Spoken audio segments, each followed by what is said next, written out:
All right, welcome back to Always Moving Forward. I just want to thank everybody who's been supporting us and showing up every week to see our videos. I just wanted to just to remind you guys that as you're watching the videos and you're visiting our site, just to go ahead and just hit that subscribe button for us. And then also as you're watching these videos, if this videos mean or take on some meaning for you and it's helping you. Smash that like button. Let us know. Also, leave a comment. Tell us what it is that you guys are getting out of this, the interviews, things that you're learning, and then finally, we want you to share these videos as well, because the whole purpose of our show is to help people find and follow their purpose. So, everybody has a purpose. Everybody, I say it all the time. You're uniquely designed with a purpose. So, share this with somebody so that, we can help encourage and inspire them. All right, guys. Thank you. ABC's Kenneth Moton joins us now live from Charleston, South Carolina with the very latest. An international manhunt is underway this morning. Over the weekend, the Mexican drug kingpin El Chapo escaped from a maximum security prison. The United States wanted him sent here after he was recaptured last year. He's escaped prison before. It's a story Hollywood couldn't even write. Here's ABC's Marcy Gonzalez. He's happy Valentine's Day. See how fun getting flowers are? They brightened up our day. I'm gonna be honest, as a guy, this is the first time I've ever had flowers delivered to me before. And see, now Never. you understand why it's so exciting. It is official. Governor Scott Walker has just tweeted that he will be running for the Republican ticket in 2016. The governor wasted no time this morning. He tweeted, "I'm in. I'm running for president because Americans deserve a leader who will fight and win for them."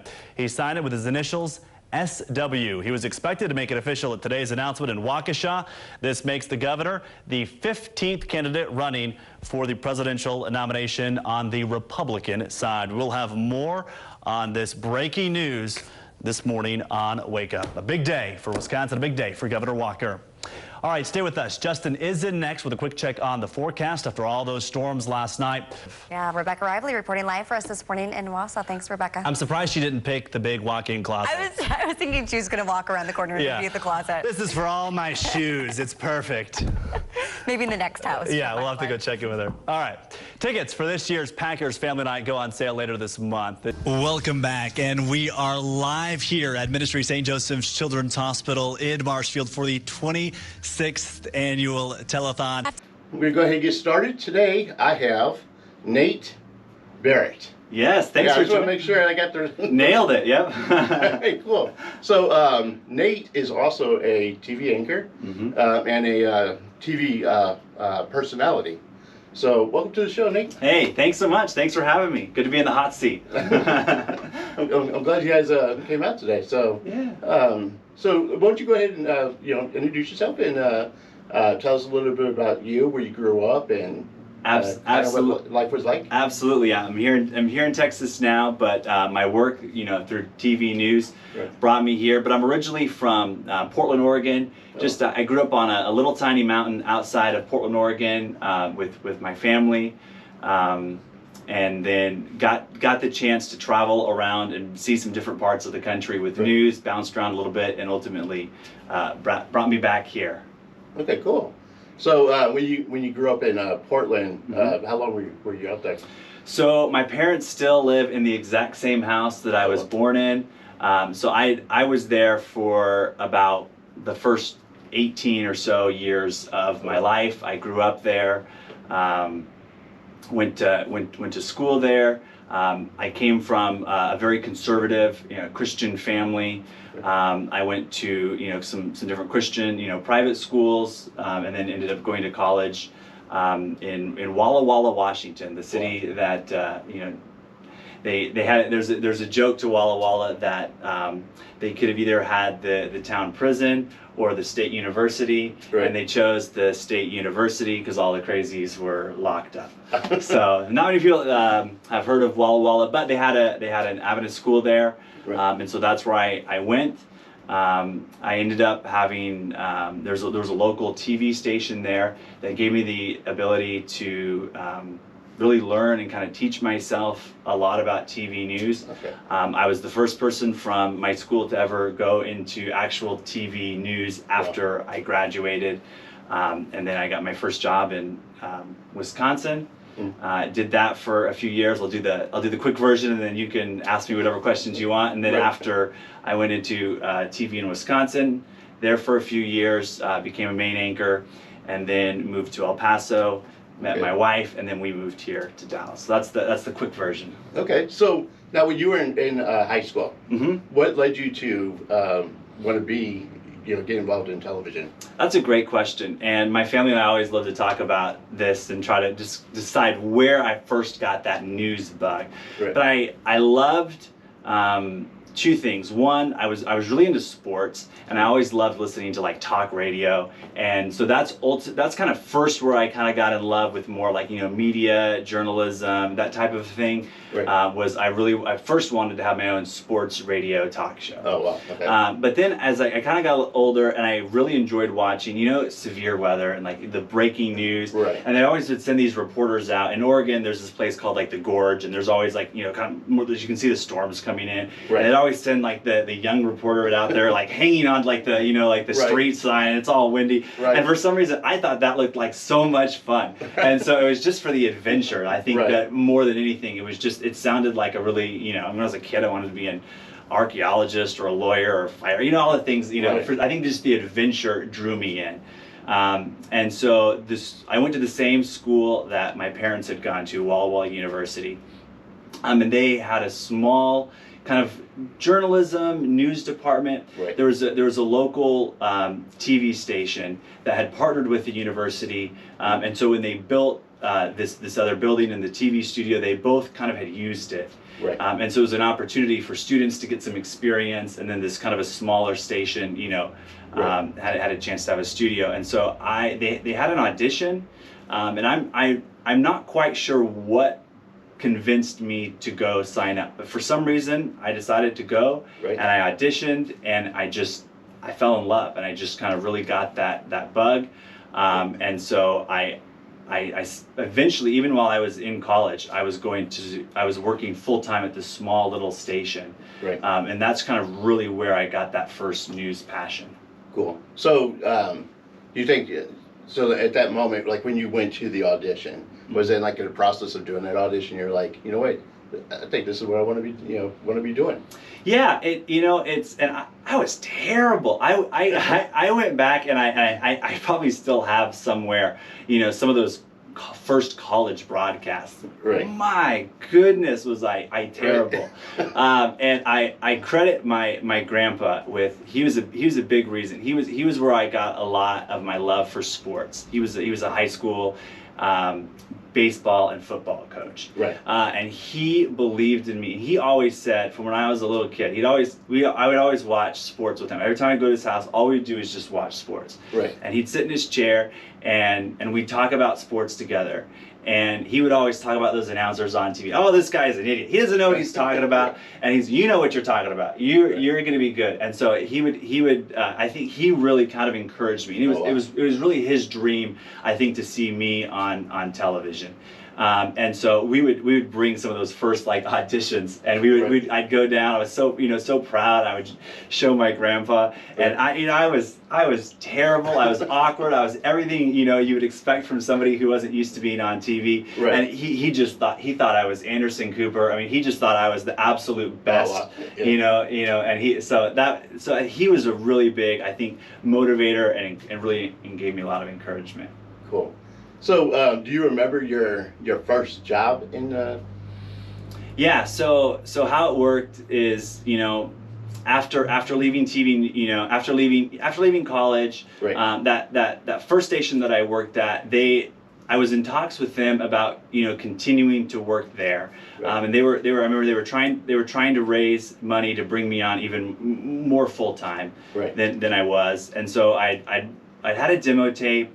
And so I said, well, let me just kind of see what else is out there. You know, like I said, nobody from my school had ever in the past had ever made it to actual like local news, you know, for like ABC, Fox News and stuff like that. Right. And so it seemed like there was a very, you know, a hard barrier, you know, and so it's just like, well, I'm just gonna start applying and seeing what's out there. And so I said, I'll apply to some, you know, the smaller markets. Right. And see what sort of an opportunity I could find, you know, as a reporter, and just you kind of send your tapes out all around the country. And there's only so many cities in the country that have TV stations, and of those cities, there's only so many, you know, news anchors and reporters at each one. And so you just kind of have to, you're a little bit of the mercy starting out where you end up. Right. And so I remember I said I didn't want to go to New York because I said the rent's too expensive. I'm never going to be able to afford to live on my, you know, reporter salary. Right. I didn't want to go to New Orleans.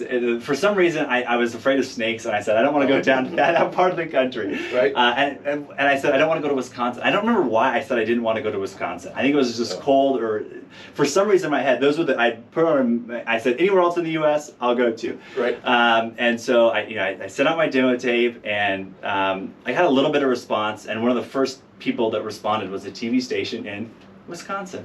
Oh, wow. And of all places. And so this is a funny story. When I had applied, I sent out the same resume and demo tape to all the different stations, and I thought I had this kind of a generic demo tape that I was sending out. Right. And so this TV station was the first interview I had gotten. So I get up on the interview. I think the first one was like a phone call, and I pull up on the computer as I'm getting ready to interview my resume, you know, so I can follow along as she's going to ask me questions. Right. And in my resume, I had this section at the top that was called like objective.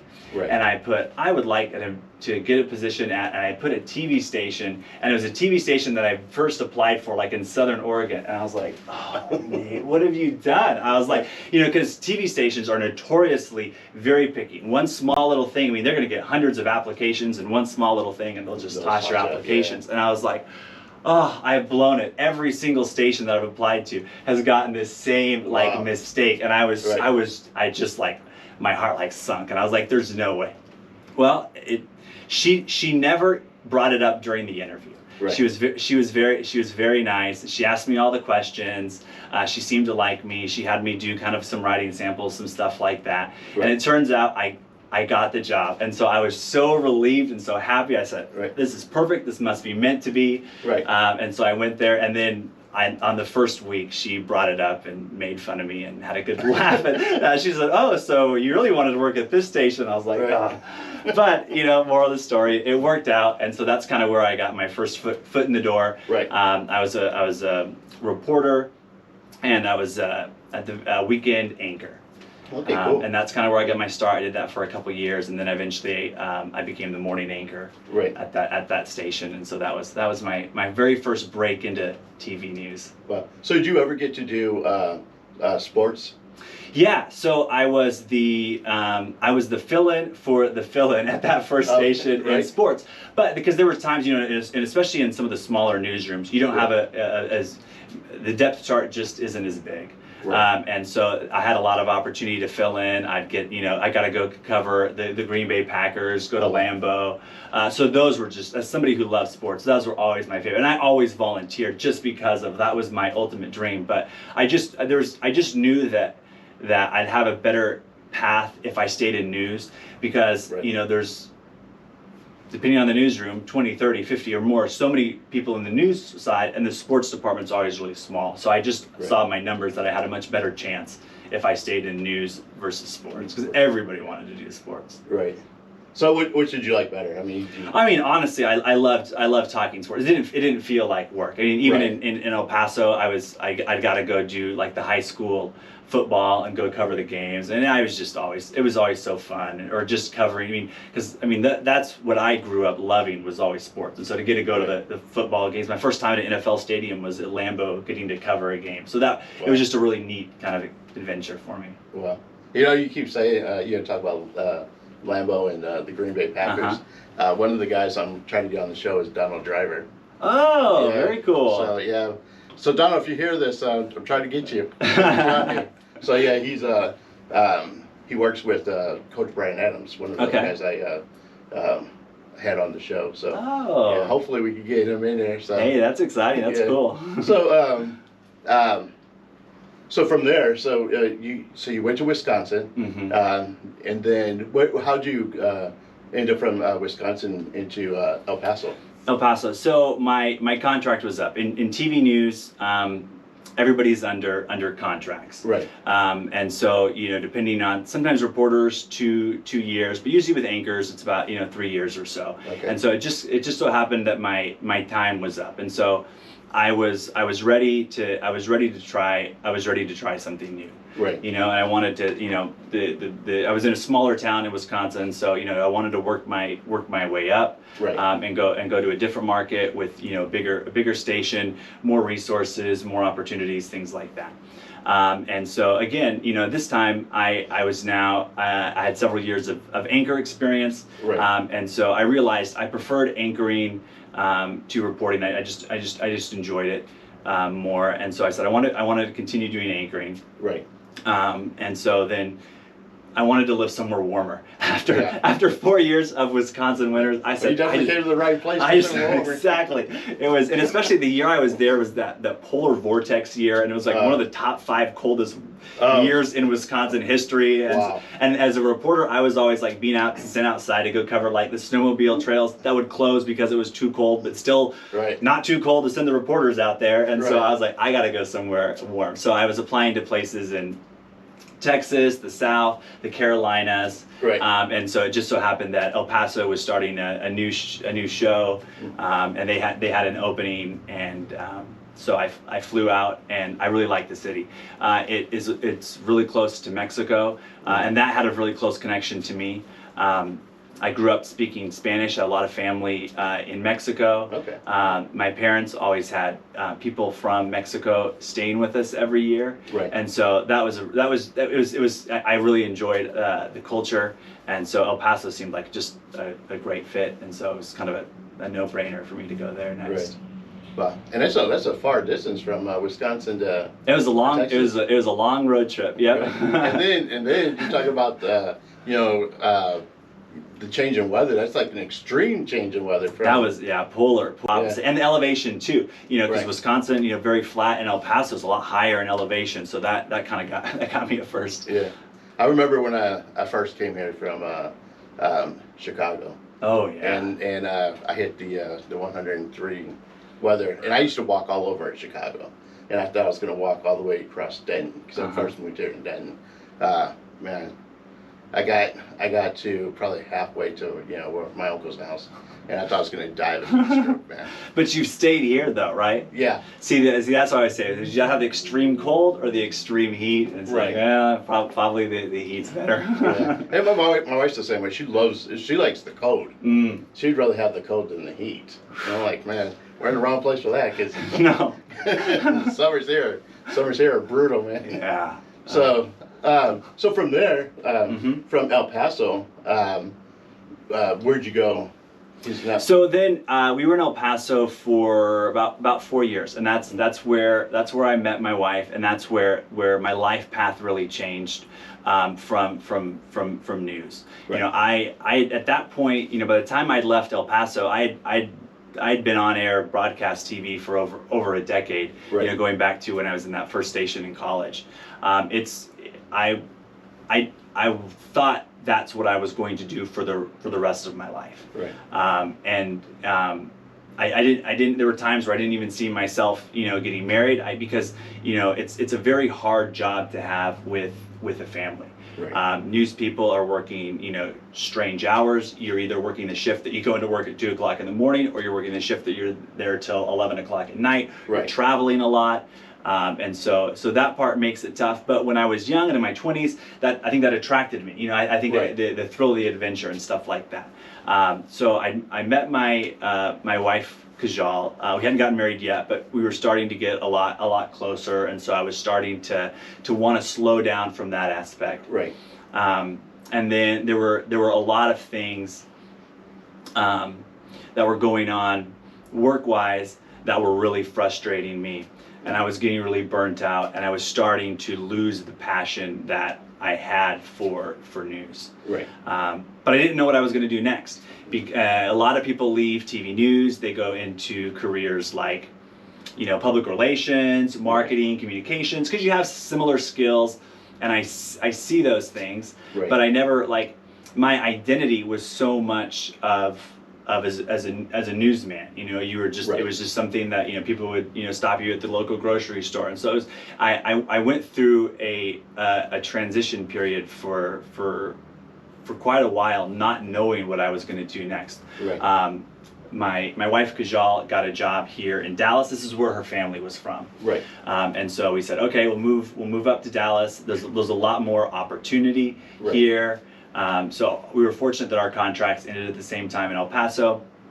We got married, moved here. She started her new job, and I was trying to figure out what to do next. Right. I was really depressed, because it felt like, going back, like you said, going back to high school, I had seen myself, you know, doing something like this. Right. And I kind of felt like I'd felt a little bit burned by the industry. I didn't feel like I could go back. It was kind of felt over to me. Right. And I didn't really know what to do. And so I just went with my father-in-law has a business, and every day I just went and helped him just to give myself something to do. Right. And finally, after, you know, several months of that, I said, okay, you know, I need to do something. I need to have my own job. And so then I went back and started applying. And again, I didn't know what I was going to do. So I, you know, applied for different type of, you know, communication type roles, public relations, you know, all those types of jobs, and just going to say, hey, we'll see, you know, try something out. I figured, you know, I wasn't going to be under contract, so I could always try something to see if I liked it, didn't like it. Right. And so I was able to get a job as a communications manager here in Dallas. Right. It was a wonderful opportunity and a great landing place for me. My boss had worked in TV news as a photographer, and I think also maybe had done a little bit of like on-air work as well. And so he was looking for a journalist to fill that role. Right. And so he was such a great mentor for me going into the more of the business corporate world. Right. And he would explain everything to me, you know, in kind of news terms and stuff. And so that's kind of then what I did next. And I did that for about a year and a half in corporate communications, you know, working with some big companies here and around the country and stuff. And so that was a good kind of transition for me after news. Right. You know, I was thinking whenever I interviewed Kezhal, she was talking about those, you know, the crazy hours that you guys had to work. So, you know, being that you guys were together, she was working her crazy hours, and you're working your crazy. How does that? What was a blessing in when we first met in El Paso is we were both morning show hosts, Okay. but on competing stations. So we had the same exact hours. Okay. So it worked out well. We even had, it was probably, you know, fate. We lived in the same apartment complex. Oh, wow. And stuff like that. And so that worked out great. The hard part of the hours came once we got married, and she still had the extreme overnight hours in her job. She was having to go into work at midnight, and so it's tough. Yeah.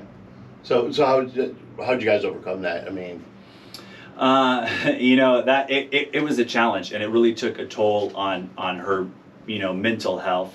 And eventually she stepped away, and that was so good, you know, for us. Right. But it was hard. I mean, the beginning though, I wasn't working. I was unemployed at the time, and so my life was in support of her. So I went to bed early, and I was still used to those, you know, kind of early morning hours and stuff like that. Right. But it would have been hard if, you know, I was doing the typical 9 to 5, and then at 5 o'clock, that's when she'd have to go to bed. So like you hear those horror stories in news of people, you know, they would be like, I haven't seen my husband in a week, you know, well, yeah, and stuff. Yeah, and you can see how it's easy to burn out on you after a while doing that, and you guys have done this for several years. Yeah. No, it's tough. I do, you know, I have a lot of respect for the people who are able to do it for so long. And there is a high burnout ratio, because it is one of those jobs where it's high stress, low pay, and so it's tough. Well, cool. So for my audience who are looking to Yeah. get into that kind of field, what kind of advice would you give them? Well, it's so interesting because things have changed so much. Because when I was going to college, it was when social media was still so new that it was just barely used in the more the business and sense. It was still just kind of a fun thing, and so we were taught a little bit of it, but that has changed the industry so much. Right. And so things are a lot different now. The advice that I would give, and boy, that is such a tough question, because I feel like we're in the middle of such a transformation right now with the news industry. Right. And I think so much is changing, and so I think the path that worked for me, even 10, 20 years ago, is going to be so different. And because like what we're able to do now, people can. I was watching the news, as the war broke out in Ukraine. Right. I turn on the traditional, CNN, Fox, MSNBC, the networks and stuff like that. And then there's also people streaming, and there's a guy he's just by himself, and he's got a huge, hundreds of thousands of people are tuning in. Right. And it's just him essentially doing the same thing as an anchor. He's got all his graphics, and he's using Twitter as a way to bring in the news. And so I think, the days where it took this whole newsroom and it was so expensive and you had so many people and stuff like that, journalists now can essentially do the exact same thing on a cell phone. Right. So I think that's going to be so interesting to see what happens, and I think that could ultimately be really good for news, because I think there's a lot that needs to get fixed too. Right. And talking about that, do you think that it's easier or more difficult now for news stations to grab talent? Because right now, I'd say it's a lot harder, and the trend that you're seeing in news is they're hiring younger and younger and younger in larger and larger cities. Right. So when I first started out, as a reporter, it would have been unheard of, or almost unheard of, to come to what would be considered like a top 100 market, a larger city. You had to go to the smaller stations, you'd work your way up in a small town, and you'd go to a larger town, and that's the way it had always kind of worked. Right. And in the last 10 years, things have just changed so much, and people are starting right out of school in top 100 markets. My wife went to the anchor desk, just very quickly after graduating school in a top 100 market. And producers, are going straight to cities like Dallas and stuff like that. So you see kind of that trend where it's and so I think right now it's probably harder because just the pay and everything, has gone down in TV news to attract the best talent.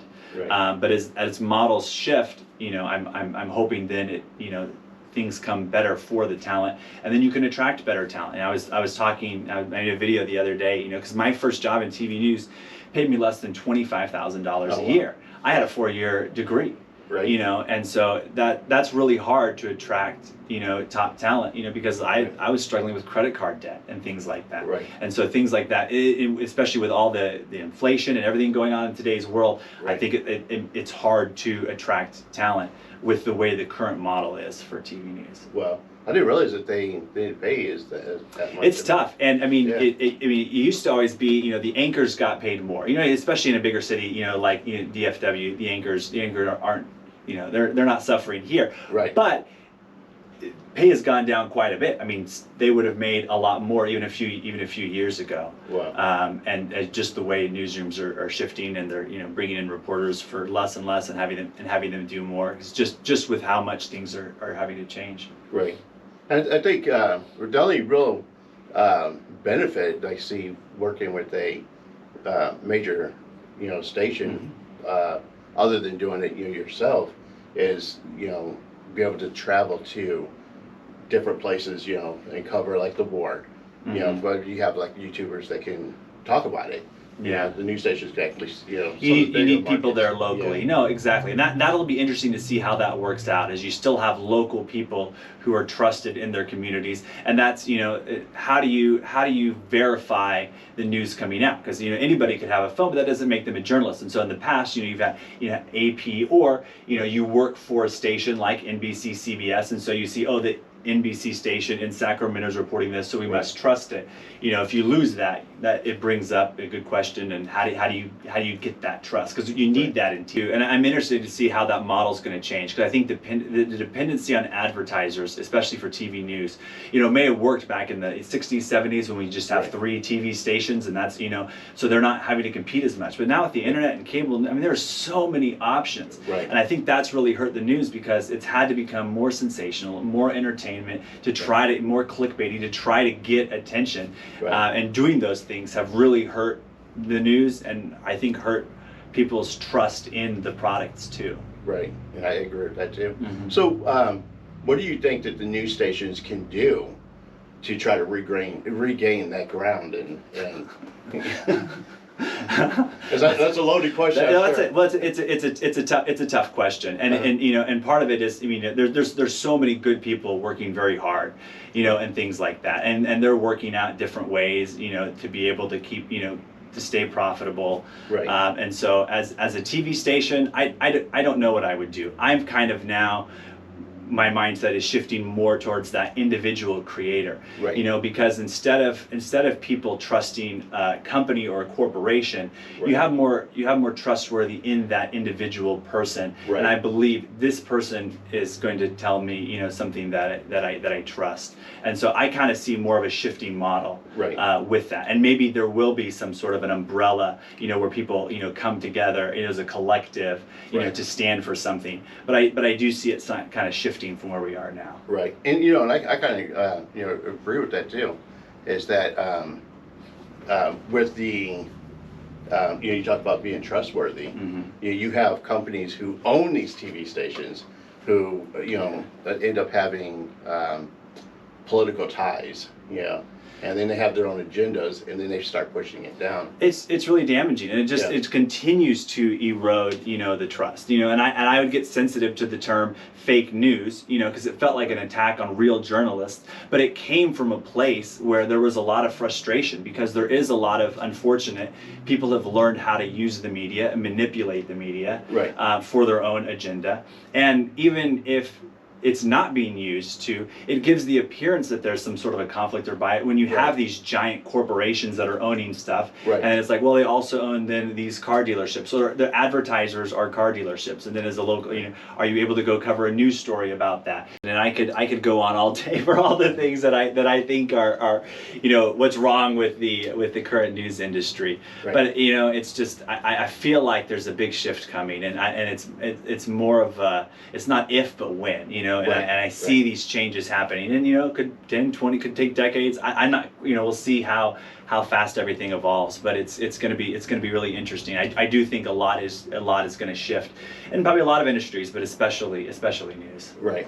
I kind of feel like just entertainment altogether is kind of shifting. I noticed that the younger generation, they're not into as much watching television shows like we did when we were growing up, and the whole, and TikTok. It's way more. It's just the entertainment they're getting from their phones and stuff like that. And a lot of that is just user-generated content, like what we're doing right here, gets thrown onto social media, and they'll watch that so much longer than they watched a lot of the produced and a lot of that. So it'll be interesting to see how that trend plays out too, because it does seem like everything is going a lot more towards that individual creator. I would give to people starting out is, don't be afraid to follow your passion, because otherwise there's such a burnout, whether you're in news or just creating content. My wife Kezhal, I'm not sure how much she got into her social media journey with you as she was doing influencing, but she was one of those TikTok influencers for about a year, and just how much grind to produce that content. So if you're not loving what you're talking about every single day, it's going to be hard not to get burnt out. And I think the audience too appreciates when people have that same sort of passion. Right. And what they don't, what the audience will see is all the stuff in the back, the background that you have to do, because like I love sitting down interviewing people, but Then you got afterwards, you got the whole editing process, you know. The interview is the most fun part. Right. Yeah. it's sitting behind that computer and editing and putting everything together, you know, that takes forever. Yeah. Yeah, and people do, you know, I see a lot of these content creators talk about, you know, getting burned out because of that too. So, you know, there's a fine line between the two. Absolutely. Yeah. No, it's going to be, you know, there's kind of the pendulum kind of swings one way too much and then we'll swing back. And, you know, I'm a big success through failure type of guy. And so I think, you know, I think the people who can learn from failure and embrace failure and, you know, are willing to, you know, play the long game, those are the people that are going to have the best success, because it's hard. I mean, you put yourself out there over and over again, and at the beginning, it, you know, sometimes can take a while to get traction. So those people who are, you know, really committed to it, really do the best in the long run. So, and in either way you go, I mean, you still got to put in the work. Yeah. You know, that's the bottom line. You still have to. You know, a lot of people see the YouTubers and they think it's like an instant success. Yeah. Some people make it look so easy, and it seems effortless. And I'm sure for some people things do come easier, but you're not seeing all the hours that they're spending. And sometimes the easier it looks, the harder and more work they put into that to make that just look like it was effortless. Right. Yeah. And just the little things that you do can make a, you know, such a huge difference. You know, that's kind of what we're learning with the show. You know, we just changed the thumbnails, and you know, so just you know, little things that you do, but it still takes time to do them. Exactly, and it's fun. The people that I feel like succeed so well are those people just like yourself that are you know, always wanting to improve, always wanting to get a little bit better, checking things. And I was listening to a podcast with, you know, who Mr. Beast is, the YouTube creator, and just his dominance. But he put in so many. He talked about all the time he would put into it, just starting off, and they would just essentially. I think the story he told was, and he told a lot better, was they just pretty much like every day, all day long, he and some buddies would get in on Zoom all day long, over and over again for years. You know, just studying and learning how to, you know, do their craft. And people just see the, you know, oh, he's worth more than all these other people, and they see all the success now, and they don't see all that hard work that went in at the bottom, all the failures that it took to get to the success he has today. Yeah, and it's ironic. I listened to his interview about him, you know, when he first started. You know, he was supposed to go to college. He didn't even go to college. He was in his car actually trying to create content, and he didn't even tell his parents. It was just like, isn't that something? Right. So, and that was before, you know, all this stuff was really taking off. So he had no clue it was gonna, you know. No, he got in early, and everyone, you know, now he looks like the genius, but he was just obsessed. And so I think that's where it kind of gets back to the whole finding your passion thing, because whatever you're going to be obsessed is, you got to be able to wake up every day. I think social media has been such a double-edged sword for society. On one hand, like, it's so wonderful, but it's also made people, you know, some people get a little bit lazier, and they just sit behind and they just consume all day long. So finding that stuff that you're passionate about gets you motivated every day. Well, that's what I like. Cool. So now talking about that, so what are you got? You working on now? What kind of stuff you got going on? So now my wife and I started our own video production company during the pandemic. I was working in corporate communications at the time, and what exactly we're talking about, seeing that people like Mr. Beast and stuff have so much success, you know, as a creator on their own, and you know, it seemed like they were just a lot happier and a lot more successful. I had thought I was never going to do TV news or do anything or I thought my time on camera was done. But we saw that there was a demand, and I was working in corporate communications, doing some videos for, you know, like AT&T and Best Buy and some of these companies, and seeing that there was a demand for professional on-camera talent for business media. And so my wife got started on Fiverr. We started doing some freelancing, and our business has really grown and taken off since then. And so it's been such a reward and blessing, because I could talk to you for forever about all the things that kind of frustrated us with news and the hours and all those different things. But getting to have your own business, setting our own hours, choosing our own clients, choosing who we want to work with, has been just so rewarding, and that has been a big change on my life. I had horrible migraines when I was in TV news. I ended up in rehab for eating disorders. I know Kezhal talked to you about mental health and things like that. And so for me, having this has just been such a blessing, and it's reduced a lot of stress, and I've just felt so much happier with what we currently do. Right. Hey, you go ahead and tell them what the name of the company is. Yeah, so Dashti Media is the name of our business. I talked about not knowing what we were to do after TV news, and I really feel like this is our purpose. Right. Is we want to we're providing the professional talent for business media, but Right. then also I think that the other news anchors, that advice I would give them is to do something like this, Right. because I think it's so many people leave news not knowing what to do, and I feel like this is just that perfect blend. It really felt like we belonged, and I feel Right. like when things are kind of meant to be, it just kind of lines up. Right. And of course I follow you guys on LinkedIn, and you guys have the videos that you post up on LinkedIn. So I'm always excited to see Thank you. that you guys' company is growing, and you get to see the customers' testimonials, and Yeah, it's kind of a fun new challenge. We knew the on-camera side of things very well. We spent Right. like entire adult life practically reading off a teleprompter. That was the part that I wasn't as nervous about. Like you said, it's like Right. the interview. That's the fun part. It's Right. it's the running a business and Right. doing taxes and doing accounting, all that stuff that was all brand new for us. So Right. that's been kind of the fun, rewarding part. Learning all those things. But the fun part is the clients that we work with. Getting to host virtual events, or Right. we worked with companies all over the world. And so that part is just so fun, because Right. everything's a little bit different every day, different types of projects and different things, and I get a big kick out of that. Yeah, and it looks like it's all professional. I really like what Thank you. what you guys have been doing with that. Thank you. No, it's been good to see, and I'm excited to see where life takes us, and where we kind of go with it. Right.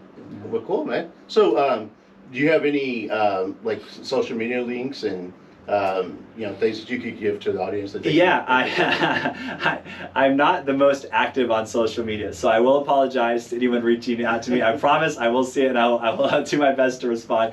Right. Kezhal is the brains behind our social media. She's a lot more active on it. Obviously, Dashti Media is pretty easy to find. I'm more active on Twitter. That's my current, out of all the social media networks, Twitter is currently my favorite one. So you can find me, Nate Barrett, on Twitter. I have a Twitter account there. I have an Instagram and TikTok, but pretty much Twitter is where I'm most active. Okay, cool. And then we'll put that in the links on the Sounds show good. as well too.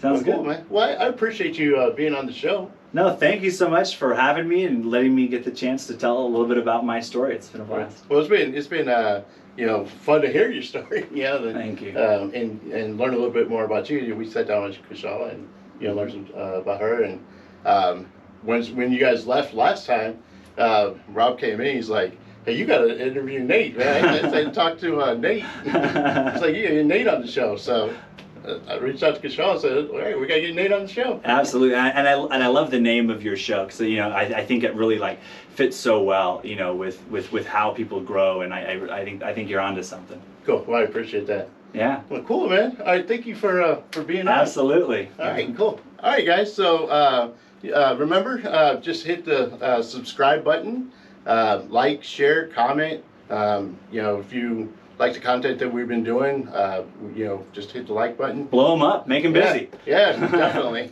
And make sure to hit the subscribe. Yeah. Anytime that you see the video, just hit that subscribe button. We really need to try to get this and expand this out. So, all right, with that, guys, thank you guys for being part of the show. Remember, you guys are uniquely designed with the purpose, and always keep moving forward. Until next time. So, you want to make a video, you've got the script, you've got the editor. Now all you need is the production. You just have to find actors, do auditions, purchase wardrobe, Find a crew, rent lighting gear, camera gear, book a studio, hire a director, producer, director of photography, sound operator, buy insurance. and hope everything works out. Or you can hire Dashti Media. We're professional talent for professional content and make your life easy. We're former TV news anchors with years of on-camera experience and used to delivering quality performances on tight timelines. We've delivered in less than an hour. And we're ready to be the face of your next video. We shoot in 4K resolution with clean, clear audio. Choose from our professionally lit green screen studio or modern living room set. You can also select our outfits. and then discuss the project with us before we begin.